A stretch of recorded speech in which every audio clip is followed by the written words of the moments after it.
The silence on the 42nd floor of Bay Street in Toronto had never been so deafening. I stared at the mahogany table where, 10 years earlier, I had signed the contract that would change my life.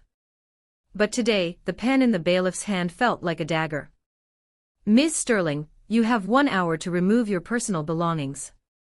My company, my name, my dignity, everything had been erased with a single click by the man I used to call brother. My name is Elena Sterling. At 46, I was the face of Sterling and Vance Design.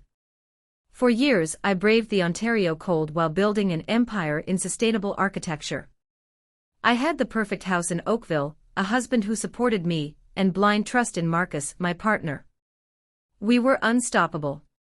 Or at least that's what I believed while we drank coffee on Toronto's freezing mornings.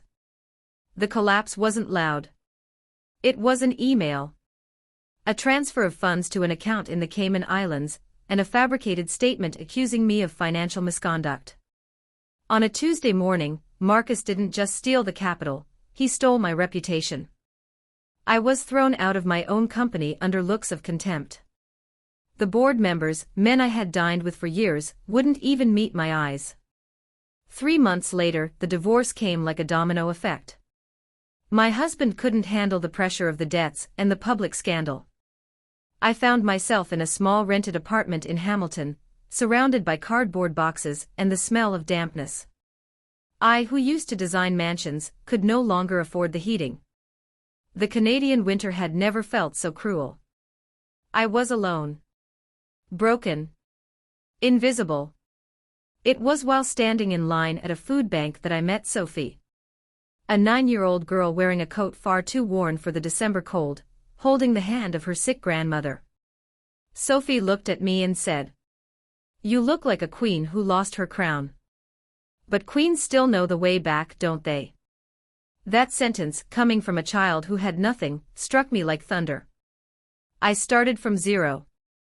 Not as CEO Elena, but simply Elena, the independent consultant. I accepted small projects, kitchen renovations in working-class neighborhoods, designs for community shelters. Every dollar saved was a victory against cynicism. Quietly, I rebuilt my dignity.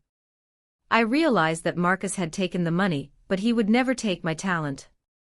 Today, when I look at the horizon over Lake Ontario, I don't miss that glass tower. Marcus's betrayal was the end of my company, but the birth of my soul. Justice didn't come from a courtroom, but from the peace of knowing that I may fall 1,000 times, yet I will always know how to rise again in the snow.